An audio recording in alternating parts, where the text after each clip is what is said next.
Hello guys, so in today's lecture we are going to talk about the physical examination of AV fistula या arteriovenous fistula।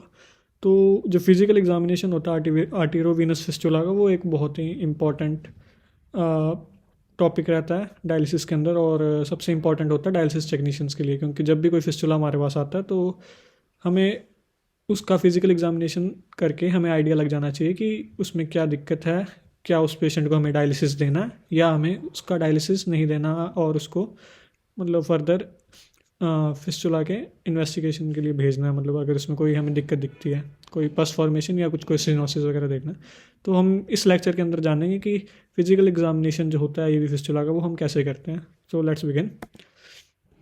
तो सबसे पहले हमारे पास जो question आता है वो है what is a good access, और क्यों ये मैटर करता है। तो एक अच्छा एक्सेस कौन सा, एक अच्छा एक वेस्कुलर एक्सेस क्या होता है, और ये हमारे लिए मैटर क्यों करता है इतना ज़्यादा। तो वेस्कुलर एक्सेस में क्रॉनिक हीमोडायलिसिस पॉसिबल। जो एक वेस्कुलर एक्सेस होता है वो क्रॉनिक हीमोडायलिसिस को पॉसिबल बनाता है। डे टू डे हमें जो डायलिसिस करना है उसको वो पॉसिबल बनाता है, because it allow access to the patient blood. Haemodialysis करने के लिए हमें पेशेंट के ब्लड का एक्सेस चाहिए, और वो हमें एक अच्छा फिस्टुला प्रोवाइड करता है। And advocate vascular access should have a long lifespan and should provide an adequate blood flow for the dialysis। जो एक बढ़िया vascular access होगा वो हमें ज़्यादा टाइम तक चाहिए, लॉन्ग लाइफ स्पैन होना चाहिए उसका। अब क्यों जो हमारे कैथेटर्स वगैरह उनको हम एक अच्छा एडवोकेट वैस्कुलर एक्सेस क्यों नहीं मानते, क्योंकि उनका लाइफ स्पैन बहुत कम होता है। दूसरा चीज़ है कि ये हमें अच्छा ब्लड फ्लो प्रोवाइड कर सकें। अगर ब्लड फ्लो हमें around 350 ml per minute machine के अंदर अगर ब्लड फ्लो की स्पीड हमें चाहिए, तो उतना हमें ब्लड फ्लो एक्सेस में से विड्रॉ करने की क्षमता वाला ही एक्सेस हमें चाहिए। And access can be internal और कैन बी एक्सटर्नल। तो एक्सेस इंटरनल भी हो सकता है इनसाइड द बॉडी, जैसे कि हमारा एवी फिस्टुला होता है, और एक्सटर्नल जैसे कि वेस्कुलर कैथेटर्स जो होते हैं हमारे, डीएलएफ हो गया, और आईजेवी कैथेटर्स जो होते हैं, ये हम सब क्लेवियन में भी पुरानी प्रैक्टिस थी जो कैथेटर डालने की। वो फर्दर हम बात करेंगे 2006 के अंदर कैडिको की जो क्लिनिकल प्रैक्टिस गाइडलाइंस थी। ये एक मॉनिटरिंग ऑफ जो एक्सेस होता है, हमारा कोई एक्सेस होता है उसकी मॉनिटरिंग करने के लिए ये दो बड़ी इन्होंने गाइडलाइंस दे रखी है, जिसका नंबर है 4.1.1। ये कहता है कि access patency should be ensured before each treatment before any time to cannulate the access. तो ये कहता है कि जो एक्सेस है हमारा, उसकी हमें पेटेंसी को पहले इंश्योर करना है, उसको हमें देखना है कि वो प्रॉपर है कि नहीं है, उसके बाद ही हम ट्रीटमेंट को स्टार्ट करेंगे। उसके बाद all care givers including the fellow in training should learn and master this method for examining a vascular access. तो जो भी डायलिसिस टेक्नीशियन है या जो भी नर्स है, उसको ये जो ट्रेनिंग होती है वेस्कुलर एक्सेस के फिजिकल एग्जामिनेशन की, इसको मास्टर करना चाहिए। और यही ये दो जो गाइडलाइंस है 4.1.1 और 4.1.2 केडीगो की 2006 सीबीजी क्लिनिकल प्रैक्टिस गाइडलाइंस ये हमें बोलती हैं। मॉनिटरिंग और सर्वेलेंस कैसे करते हैं। अब यहाँ पे दो केसेस हैं हमारे पास। एक हमारे पास बिल्कुल नया एवी फिस्टुला है, और एक हमारे पास पुराना फिस्टुला है। तो इन दोनों के लिए अलग अलग है।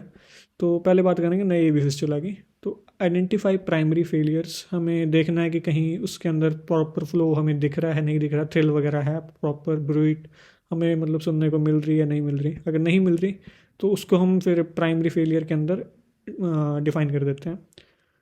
प्लान फॉर अर्ली इंटरवेंशंस, मतलब नया इंटरवेंशन कैसे करना है उसका। कोई अगर नया पेशेंट आ रहा है और उसके अंदर फिस्टुला वगैरह कुछ है नहीं, तो उसको प्लानिंग करके बताना है कि यहाँ ऐसे इस तरीके से फिस्टुला बनेगा आपका। Plan for surgical revision of new access. अब मान लीजिए कोई प्राइमरी फेलियर हो गया, कोई एवी फिस्टुला अगर अच्छे से मैच्योर नहीं हो पाया, तो उस केस में हमें सर्जिकल रिविजन्स करनी पड़ेगी, या नया एक्सेस ढूंढना पड़ेगा, या उसी को रिपेयर करना पड़ेगा। तो इन चीज़ों को हम न्यू एवीएफ के केस में सर्वेलेंस के तौर पे हम दिमाग में रख के चलते हैं। अब अगर एवीएफ जो है हमारा इस्टेब्लिश हो चुका है प्रॉपरली, तो उसमें हम क्या क्या चीज़ें देखेंगे। तो early detection of problems to prevent thrombosis. तो जो हमारा सबसे बड़ा दुश्मन होता है एवी फिस्टुला के केस में, वो होता है थ्रोम्बोसिस। थ्रोम्बोसिस से पहले स्टेनोसिस होता है, उसके बाद थ्रोम्बोसिस हो जाता है, और थ्रोम्बोसिस के बाद फिस्टुला हमारा एक हिसाब से फेल हो जाता है। तो हमारा early detection of problems to prevent thrombosis, कोई भी अगर रीज़न के कारण थ्रोम्बोसिस अगर बढ़ने के चांसेस ज़्यादा हैं तो उसको हम पहले ही प्रिवेंट कर देंगे। और दूसरी चीज़ होती है इन एडवोकेट डायलिसिस ट्रीटमेंट। एक इस्टेब्लिश्ड AVF के अंदर हमें ये भी देखना होता है कि जो हम डायलिसिस ट्रीटमेंट दे रहे हैं वो पूरी तरीके से एफिशिएंट है कि नहीं है। अगर या तो वो पेशेंट के ब्लड फ्लो में कोई इशू हो सकता है या कोई मशीन का आउटर इशू भी हो सकता है, तो उन चीज़ों को भी हम प्रिवेंट करने की ट्राई करेंगे। तो बेसिक कंसेप्ट पर पहले बात करते हैं, AV फिस्टुला होता क्या है और वह कैसे काम करता है। तो AVF arteriovenous fistula is a continuous circuit. एक कंटिन्यूस सर्किट होता है, ये स्टार्ट होता है at the heart and and at the heart. तो हार्ट से ही ब्लड पंप होता है, आर्टरीज के थ्रू आता है, और फिर हमने जो सर्जिकल कनेक्शन किया हुआ है वहाँ से आर्टरी से थोड़ा सा पोर्शन जो होता है ब्लड का वो वेन में से ट्रांसफ़र होके वेन में चला जाता है, और वो वेन होती है वो हमारी परफोरेट हो जाती है और हमें अच्छा ब्लड फ्लो प्रोवाइड कर पाती है। पर वो इन दी एंड जाता हार्ट के पास ही है। It is not just an anastomosis, ये कोई बस सर्जिकल एनास्टमोसिस नहीं है, इससे बड़ा एक मतलब मुद्दा है, ये पूरा सर्किट है। कैसे प्रिंसिपल काम करता है वो हम देखते हैं नेक्स्ट स्लाइड के अंदर। देखिए यहाँ से ब्लड पंप हुआ हार्ट के द्वारा, और यहाँ पे हमने एनास्टमोसिस किया हुआ है। यहाँ से कुछ पार्ट जो पोर्शन है वो वेन के अंदर ट्रांसफ़र होता है, तो इस पोर्शन में ब्लड फ्लो ज़्यादा होगा, और यहाँ से हम अपनी नीडल्स इंसर्ट करके पेशेंट में से ब्लड को विड्रॉ कर पाते हैं। तो यही हमारा प्रॉपर मैकेनिज्म रहता है। तो what is an AVF? AVF is a continuous circuit. तो ये चीज़ हमें दिमाग में रखनी है। अब adequacy of AVF for size and flow on physical examination. तो पहले बात करते हैं नॉर्मल जो AVF हम अगर किसी पेशेंट के अंदर बना रहे हैं, तो वो जब फिस्टुला एनास्टमोसिस जब हम फॉर्म करता है, डॉक्टर जब भी सर्जरी करता है तो वो इंश्योर करके रखते हैं कि the fistula diameter should be 0.4 centimetre और ग्रेटर, क्योंकि 0.4 सेंटीमीटर या 0.5 सेंटीमीटर के अराउंड रहता है फिस्टुला, तो उसके 89% चांसेस होते हैं कि वो प्रॉपरली मैच्योर होगा और वो अच्छा अप्रोप्रिएट डायलिसिस प्रोवाइड करेगा। इससे कम केसेस के अंदर क्या होता है कि जब डायमीटर इससे कम रहता है तो फिस्टुला के मतलब मैच्योर होने के चांसेस कम होते हैं 44% if size was less. If fistula blood flow is around 500 ml per minute और greater the chances that it would be adequate was 84%। ये स्टडी एक किया गया था रॉबिन्स रेडियोलॉजी, इनके इस आर्टिकल में हमने ये चीज़ें वहाँ से निकाली हैं। तो ये कहता है कि जब 500 ml या उससे ज़्यादा हमें ब्लड फ्लो मिल जाता है AV फिस्टुला में, तो 84% चांसेस होते हैं कि वो अच्छी तरीके से मैच्योर हो जाएगा और चलेगा। इससे कम होता है तो 43% केसेस में मतलब फिस्टुला प्राइमरी फेलियर में जाता है। तो इन दोनों वेरिएबल्स को मिला के हमने ये मतलब स्टडी के थ्रू हमने ये पता लगाया कि 95% केसेस में जब ये दोनों करेक्टरिस्टिक्स फुलफिल हो रहे होते हैं तो मतलब प्रॉपरली हमारा फिस्टुला मैच्योर हो जाएगा, और अगर ये नहीं हो रहे तो फिर मतलब फेलियर के चांसेस ज़्यादा रहते हैं। और फिर एक्सपीरियंस डायलिसिस नर्सेज और जो टेक्नीशियंस होते हैं उनको अगर अच्छे प्रॉपर तरीके से फिजिकल एग्जामिनेशन आता है तो वो 80% एक्यूरेसी के साथ बता सकते हैं कि ये फिस्टुला चलेगा या नहीं चलेगा। तो इसलिए आपके लिए सबसे ज़्यादा इम्पॉर्टेंट है फिस्टुला की फ़िज़िकल एग्जामिनेशन सीखना। तो फिस्टुला की फ़िज़िकल एग्जामिनेशन मेनली इन 3 सिद्धांतों पे मूलभूत तरीके से टिकी हुई है। वो है लुक, लिसन और feel. Look, listen, feel. Look माने कि देखना है, लिसन हमें सुनेंगे हम, और फील करेंगे उसको हाथ से टच करके, उसकी थ्रिल को फील करके। तो सबसे पहले बात करते हैं लुक फॉर स्कार्स और इंस्पेक्शन। जो इंस्पेक्शन एक अच्छा वर्ड है, लुक की जगह अगर हम यूज़ करें तो इंस्पेक्शन हम हमेशा विजुअली करते हैं, तो इंस्पेक्शन करेंगे। फोर आर्म्स रेडियोसेफेलिक फिस्टुला, जो सबसे पहला हमारा फिस्टुला होता है, जो फिस्टुला यहाँ पे होता है रेडियोसेफेलिक फिस्टुला, वो हमारे रिस्ट के पास उसका स्कार होगा। फिर ब्रेकियो फिस्टुला जो होता है, ब्रेकियोसेफेलिक फिस्टुला, वो हमेशा एल्बो क्रीज पे होता है। और जो ट्रांसपोज पेसेलिक फिस्टुलाज होते हैं, जिनकी वेन्स को ट्रांसपोज किया जाता है, कहीं और से उठा के कहीं और लगाया जाता है, टुवर्ड्स द सुपरफिशली उनको खींचा जाता है ताकि कोई ना कोई तरीके से उनको आर्टरी के साथ कनेक्ट कर दिया जाए और हमें एक एक्सेस मिल जाए। तो उनके स्कार्स अलग अलग टाइप के होते हैं। लॉन्ग स्कार्स होते हैं extending from axilla to elbow, vary करते रहते हैं। तो इनके बारे में सबकी फ़ोटोज़ देखेंगे हम, कहाँ कहाँ कैसा कैसा कौन सा फिस्टुला कैसे दिखता है। तो सबसे पहले रेडियोसेफेलिक फिस्टुला या snuff box fistula. Snuff box fistula हमेशा रिस्ट के पास होता है और ये आर्टरी और वेन हमने जोड़ी हुई है। तो ये कुछ इस प्रकार का स्कार हमें दिखता है एनास्टमोसिस पे। ये रहा रेडियोसेफेलिक फिस्टुला, रिस्ट के नीचे। ये स्नफ बॉक्स ही था, टाइप ऑफ ही रेडियोसेफेलिक फिस्टुला है। और ये ओरिजिनल रेडियोसेफेलिक फिस्टुला है अपना। इसका रिस्ट के नीचे हमें स्कार देखने को मिल जाता है radial when cephalic, radial artery cephalic vein के साथ। देन हम बात करेंगे brachiocephalic, crease of the elbow, यहाँ पे हम इसको लोकेट कर पाते हैं। ये रहा हमारा फिस्टुला, ऐसा ऐसा कुछ स्कार दिखेगा इसका अपने को। देन हम बात करेंगे transpose basilic vein fistula. Transposition किया जाता है वेन का, और इनका लॉन्ग स्कार होता है, वैरी करता रहता है जिस तरीके से वेन को ऊपर की तरफ लाया जाता है। ये इनका मैकेनिज्म बता रखे हैं कैसे कैसे ये फिस्टुलास बनते हैं। कॉम्प्लेक्स स्कार्स में ट्रांसपोज जो four arm cephalic vein fistula होते हैं वो कुछ इस प्रकार के देखने को मिल सकते हैं हमें। These are all the examples of transpose fistulas. The forearm basilic vein is a transpose to create a radiobasilic vein, AVF. ये अलग अलग टाइप्स के इनके कॉम्प्लेक्स स्कार्स होंगे मेनली देखा जाए तो। फिर हमें इंस्पेक्शन में जो चीज़ देखनी है, हमें इंस्पेक्शन में देखना है inspect for science of inflammation. अगर कोई टाइप का स्किन रैश वगैरह हमें देखने को मिल रहा है तो हमें उस टाइम थोड़ा सा अलर्ट होना पड़ेगा। रेडनेस या कोई बटन होल साइट हमें दिख रही है तो भी हमें मतलब ये जो चीज़ें होती हैं हमें देखनी रहती है।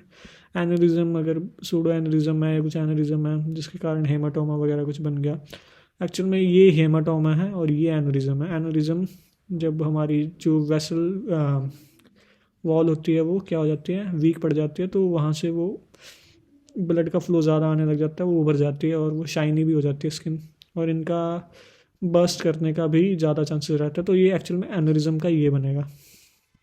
और ये हीमोटोमा की इंटरनल कुछ अगर ब्लीडिंग वगैरह हुआ तो उस चीज़ को मतलब हमें ये चीज़ें भी हमें चेक करनी पड़ेगी। ये हीमोटोमा एक्चुअल में, और ये हमारा एनेरिज्म हो गया।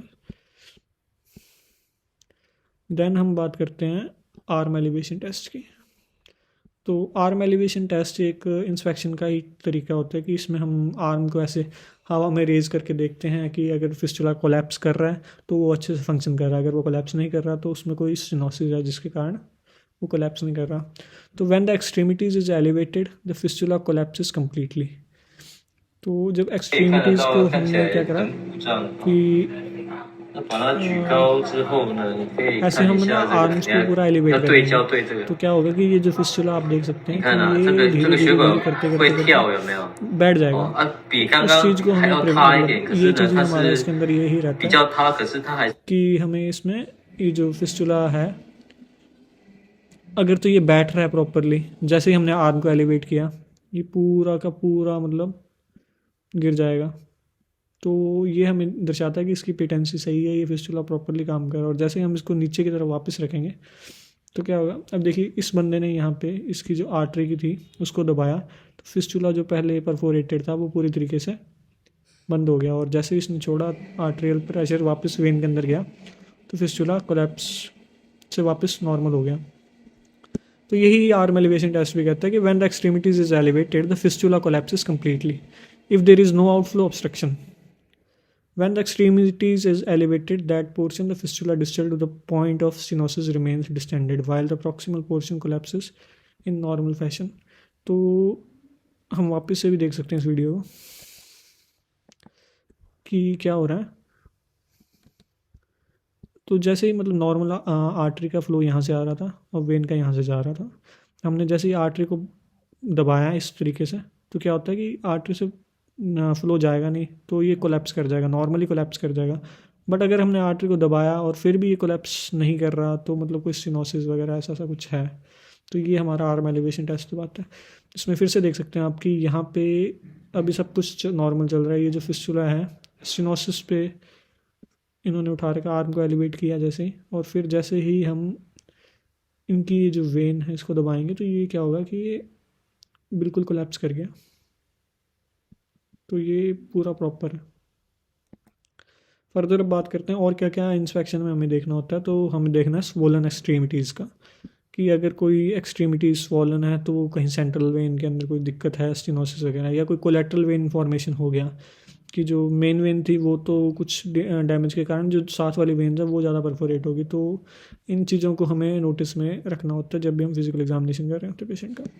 फिर हमें देखना होता है कि इस्कीमिया तो नहीं है कहीं पे, जैसे कि एनास्मोसिस बनता है, आर्टरी और वेन का संगम होता है जहाँ पे, तो कहीं ऐसे तो नहीं है कि भी आर्टरी का सारा ब्लड फ्लो वेन कहीं से छीन के लेके जा रही है और आगे वाली जो हमारी पार्ट्स हैं बॉडी के उनको ब्लड फ्लो मिल ही नहीं पा रहा, या वो शंटेड आउट हो गए। तो उस केसेस में क्या होता है कि जो ब्लड सप्लाई अगर वहाँ नहीं जाएगी तो वो साइनोज्ड हो जाएगी फिंगर्स।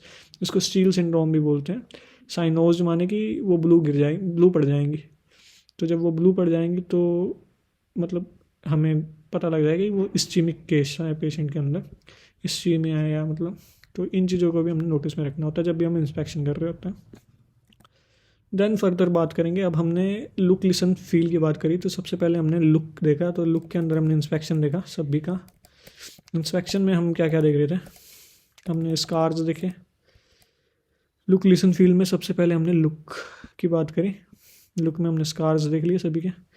तो स्कार्स में हमने देख लिया कि ये जितने भी है स्कार्स हैं, रेडियोसेफेलिक, ब्रेकियोसेफेलिक, सभी फिस्टुलाज और जो ट्रांसपोज फिस्टुलाज हैं। फिर हमने देखा कि हीमेटोमा नहीं होना चाहिए पेशेंट के अंदर। एनेरिज्म है तो कैसे मतलब करना है उसको, रेडनेस या स्किन रैशेज है तो उनको क्या क्या करना चाहिए। आर्म एलिवेशन टेस्ट करेंगे तो वो भी हमारा उसके अंदर ही आ जाता है। स्वोलन एक्सट्रीमिटीज़ नहीं होनी चाहिए पेशेंट के अंदर, कोलेटरल वेन फॉर्मेशन भी नहीं होना चाहिए, साइनोज फिंगर्स भी नहीं होनी चाहिए। तो ये सारा कुछ था हमारा लुक वाले सेक्टर में या इंस्पेक्शन वाले सेक्टर में। अब हम बात करेंगे फील की। तो फील होता है हमेशा पैल्पेट करके, हम फिंगर्स को पेशेंट के एक्सिस के ऊपर ऐसे रखते हैं और फिर हम थ्रिल को फील करते हैं। तो फील में हम मेनली देखते हैं इनफ्लो असेसमेंट और आउटफ्लो असेसमेंट। तो इनफ्लो असेसमेंट माने कि जो आर्टरी हमारी ब्लड सप्लाई लेके आ रही है उसको कंप्रेस करके चेक करेंगे। फिर आउटफ्लो असेसमेंट में हम जो वेन लेके जा रही है उसकी असेसमेंट करेंगे, और फिर हम एसेसरी वेन्स को भी फील करके देखते हैं। तो बारी बारी से इनको देखते हैं।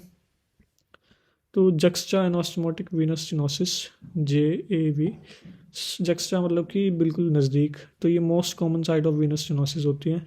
easily diagnosed by palpitation of anastomosis and distal vein normally. A prominent thrill is present at the anastomosis and fistula is soft and easily compressible. तो ये सबसे common type of venous stenosis होती है। और इसमें क्या होता है कि जो डिस्टल वेन जो होती है ब्लड लेके जा रही होती है उसको हम नॉर्मली कंप्रेस कर देते हैं, तो जो हमारा फिस्टुला होता है वो इजीली कंप्रेस हो जाता है। With juxta anastomotic stenosis a water hammer pulse is felt at the anastomosis. एक वाटर हैमर पल्स टाइप की हमें फील हो जाती है जब भी हम जक्स्टा एनास्टमोटिक स्टेनोसिस देखते हैं। Pulse goes away rather abruptly at the side stenosis is encountered. वो स्टेनोसिस की जो आवाज़ होती है, जैसे ही हमें पता लग जाता है कि इस पोजीशन पे जब हमने उसको कंप्रेस किया तो वो स्टेनोसिस की साउंड एकदम से चली जाती है, तो हमें आइडिया लग जाता है कि इस पोजीशन पे स्टेनोसिस है। Above this level the pulse is very weak and the when is poorly developed. अब इसके हम एनिमेशन देख लेते हैं। Assessing strength of arterial inflow. तो हमने पहले जक्स्टा एनास्टमोटिक की बात करी, अब हम assessing the strength of arterial inflow. Actual में हमने इनफ्लो की, जब हम पैल्पिटेट कर रहे हैं तो हम सबसे पहले इनफ्लो असेसमेंट करते हैं कायदे से, उसके बाद हम जक्स्टा पे जाएंगे, वो वेन की है। तो इनफ्लो में हम एग्यूमेंटेशन टेस्ट कर रहे हैं। तो सबसे पहले हम इनफ्लो की बात करते हैं, assessing strength of arterial inflow. Normally a fistula is not pulsatile, it is very soft and compressible. Normally क्या होता है आमतौर पे कि जो फिस्टुला होता है उसमें कोई ज़्यादा खास पल्स नहीं होते, वेरी सॉफ्ट होता है, कंप्रेस करते हैं हो जाता है। With occlusion of outflow it becomes very pulsatile. अब अगर आर्टीरियल के अंदर कहीं पे रिस्ट्रिक्शन हो रही है, ऑक्यूलेशन कुछ हो रहा है, ऐसे दबाव आ रहा है, तो उसके कारण क्या होगा, जो फिस्टुला का आउटफ्लो है वो बहुत ज़्यादा पल्सटाइल हो जाएगा, वहाँ बहुत ज़्यादा पल्स फील होने लग जाएगी। The strength of the pulse is directly proportional to arterial inflow pressure. अब ज़्यादा पल्स होगी जब जितना ज़्यादा आर्टीरियल इनफ्लो प्रेशर होगा। एग्यूमेंटेशन टेस्ट अब हम देखते हैं कैसे करते हैं। तो ये हमारा एवी फिस्टुला आप देख सकते हैं, ये हमारी वेन है, ये हमारी आर्टरी है। अभी हमने इसको इनफ्लो एग्यूमेंटेशन चेक किया, ये एकदम बिल्कुल नॉर्मल फिस्टुला हमारा। हमने इसमें रेडियल आर्टरी और इसेफेलिक वेन, हमने वेन को कंप्रेस किया तो हमें इस वाले पोर्शन में पल्सटाइल हमें फील हो रहा है, हमें पल्स फील हो रही है कि भी यहाँ पे एकदम से प्रेशर बढ़ गया। अब जब हम इनफ्लो स्टेनोसिस की बात करते हैं तो रेडियल आर्टरी से जब वो वेन की तरफ आ रहा होता है तो वहाँ पे ऑलरेडी स्टेनोसिस होती है, तो जब हम इसको कंप्रेस भी करते हैं तो उतना कोई खास ज़्यादा पल्सटाइल नहीं बन जाता। तो यही हमारा आर्गुमेंटेशन टेस्ट था। तो इनफ्लो आर्गुमेंटेशन नॉर्मल में हम बहुत ज़्यादा पल्सटाइल फील होता है, बट जब हम इसमें बात करते हैं रेडियल स्टेनोसिस के केस के अंदर, आर्टीरियल स्टेनोसिस के केस में, तो उतना कोई ज़्यादा खास पल्सटाइल नहीं होता। तो बस यही था हमारा। नेक्स्ट अब बात करेंगे आउटफ्लो वीनस स्टेनोसिस की। तो आउटफ्लो, अभी इनफ्लो होती है दिक्कत, तो वो होती है आर्टरी के अंदर, आर्टरी से वेन की तरफ जब वो एंटर कर रहा होता है, और आउटफ्लो स्टेनोसिस होती है जब वो वेन से बाहर एग्जिट कर रहा होता है। तो outflow stenosis forcible pulsatile and firm distal to the stenosis, enlarges rapidly, often take an aneurysmal or near aneurysm proportion, absence of thrill distal to the outflow stenosis। इस केस में absence रहती है thrill की distal part के जो outflow stenosis होता है। इसकी भी हम एनिमेशन देख लेते हैं। ये हमारा AV फिस्टुला। हमने अब क्या करना है, हम इसको पैल्पेट करेंगे। नॉर्मल थ्रिल था एकदम, ये ऐसे ऐसे ऐसे करके थ्रिल फील हो रहा है हमें। एग्यूमेंटेशन में हमने उसको कंप्रेस किया था, इस केस में कंप्रेस नहीं कर रहे, नॉर्मल थ्रिल हमें उसमें फील हो रहा है फिस्टुला के अंदर। ये देखने को आप वाइब्रेशंस फील कर सकते हैं, मतलब देखने को दिख रही है। अब जब आउटफ्लो स्टेनोसिस होगा किसी केस के अंदर, तो इस वाले पोर्शन में थ्रिल जो होगी, यहाँ पल्सटाइल होगी, यहाँ पे कंप्रेशन हो गया, यहाँ पे मतलब थ्रिल उतना अच्छा अप्रोप्रिएट नहीं मिलेगा हमें, एब्सेंट थ्रिल रहता है थोड़ा सा। तो absence of thrill with outflow stenosis, दोनों को अगर कंपैरिजन करेंगे आप, तो आउटफ्लो नॉर्मल थ्रिल रहता है, और जब आउटफ्लो पल्सटाइल थ्रिल रहती है तो यहाँ पे पल्सटाइल होता है, उसके बाद क्या होता है, मतलब एब्सेंट हो जाता है थ्रिल, हमें फील नहीं होगा। इससे आगे वाली पोर्शन में यहाँ पे थ्रिल बड़ा अच्छे से फील हो रहा था अपने को। अब हाइपर पल्सटाइल फिस्टुला कौन सा होता है वो भी देख लेते हैं। तो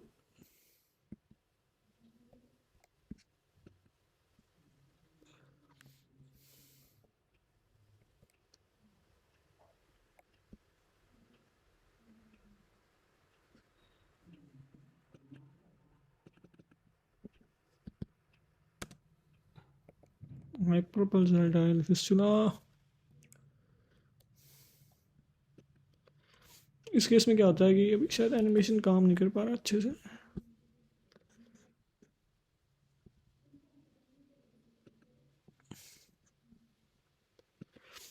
तो इसमें हम देखते हैं वापस से।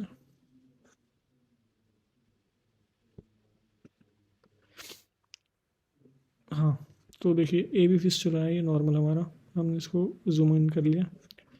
यहाँ पे हमारा फिस्टुला था। अब इसमें क्या होता है कि आउटफ्लो नॉर्मल है, सब कुछ नॉर्मल चल रहा है, कोई दिक्कत वाली बात नहीं है। हाइपर पल्सटाइल ये कब होगा, तो स्टेनोसिस कहाँ पे होगी। अब जब हम बात करें आउटफ्लो स्टेनोसिस की, तो स्टेनोसिस हमारी इसी साइड में होगी।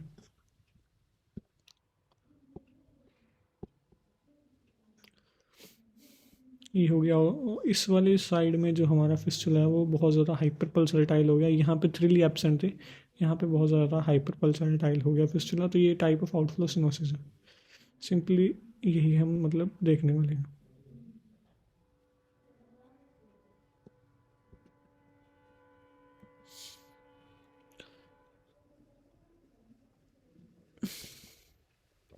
उसके बाद हम चेक करेंगे एसेसरी वेन को। Normally the thrill that is palpable over the arterial anastomosis disappear when the downstream anterior fistula is manually occluded. This causes flow to stop. If it does not disappear, an outflow channel या accessory vein is present below the point of occlusion, वो develop हो जाती है। तो ये कह रहे हैं कि आमतौर पे क्या होता है कि जो थ्रिल होती है वो जब हम उसको कंप्रेस करने से हटाते हैं तो वो डिसअपियर, मतलब नॉर्मली हो जाता है, सब कुछ सेट हो जाता है। पर इस केस अगर स्टेनोसिस रहेगा तो वहाँ पे क्या होगा कि वो डिसअपियर नहीं होगा, और वो एक नया आउटफ्लो चैनल ढूंढेगा और एक नई एसेसरी वेन डेवलप कर लेगा। तो वो कुछ इस प्रकार से दिखता है हमें। ये हमारा AV फिस्टुला। हम इस वाले पार्ट को जूम करेंगे। जैसे हमने इसको जूम किया, हमें क्या देखने को मिल रहा है, हमें देखने को ये मिल रहा है कि जैसे कंप्रेशन किया हमने, ये हम नॉर्मल की बात कर रहे हैं, इस वाले पोर्शन में एब्सेंस है थ्रिल का। जब एसेसरी वेन होगा तो जब हम उस टाइम उस केस में कंप्रेस करेंगे इसको, तो हमें कुछ और देखने को मिलेगा। हमें देखने को मिला कि इस वाले एरिया में थ्रिल नहीं रहेगी, वो दूसरे वाले पोर्शन में चली जाएगी। तो ये होता है एसेसरी वेन का कंसेप्ट। फिर स्लीव अप एवीजी, हम जब भी कोई आर्टेरियोवेनस ग्राफ्ट को हम देख रहे होते हैं तो हमें ये नहीं देखना होता कि जिस पॉइंट पे हमें लगाना है फिस्टुला नीडल वो अप्रोप्रिएट होना चाहिए। हमें पूरी बाजू पूरी चेक करनी होती है कि ऊपर कोई कंप्रेशन नहीं है, ऊपर कोई फ्लैट स्पॉट तो नहीं है। तो ये सारा हमारा फिजिकल एग्जामिनेशन के अंदर रहता है। फिर हम लास्ट जो पार्ट होता है लुक लिसन फील, फील के अंदर हम ब्रूई को फील करते हैं। The pitch should be low and one sound should connect to the next. तो इस केस में हमें बस ये देखना होता है कि जो पिच हमें मिल रही है फिस्टुला के अंदर से वो ज़्यादा हाई पिच नहीं है, वो लो पिच है, और one sound should connect the next. मतलब वो अप्रोप्रिएट ऐसे नहीं कि बहुत ज़्यादा डिफरेंस है उनके बीच में, प्रॉपर अप्रोप्रिएट है। तो ये नॉर्मली हम ब्रूई के केस में देखते हैं। Hope you like this lecture. मैंने काफ़ी ट्राई किया कि आपको प्रॉपर इजीली वर्ड्स में समझा दूँ और अच्छे एनिमेशंस के साथ ये फिजिकल एग्जामिनेशन जो है फिस्टुला का वो कवर करवा दूँ, क्योंकि most of the peoples get confuse कि आर्गुमेंटेशन टेस्ट क्या है, इनफ्लो स्टेनोसिस क्या है, आउटफ्लो स्टेनोसिस क्या है, जक्शन ऑस्मोटिक स्टेनोसिस क्या है। तो मैंने इस लेक्चर में पूरा कुछ कवर कर दिया। Hope you enjoyed. Thank you, have a nice day. और एक बात और कह रहा हूँ कि मैं जो हमारे इन लेक्चर्स के नोट्स हैं वो मैंने हमारे टेलीग्राम वाले चैनल पे दे रखे हैं जिसका नाम है लोक डायलिसिस। तो काइंडली उसको भी आप फॉलो कीजिए। उस पर हम हाँ जो भी डाटा वगैरह होते हैं, जो भी नोट्स वगैरह होते हैं और जो भी वैकेंसीज वगैरह ऑल अराउंड इंडिया निकल रही हैं वो सब उसके ऊपर हम अपडेट करते रहते हैं। तो आपको भी ईजी रहेगा और हमारा भी फ़ायदा है। तो hope you enjoyed, have a nice day, happy रहो। Thank you.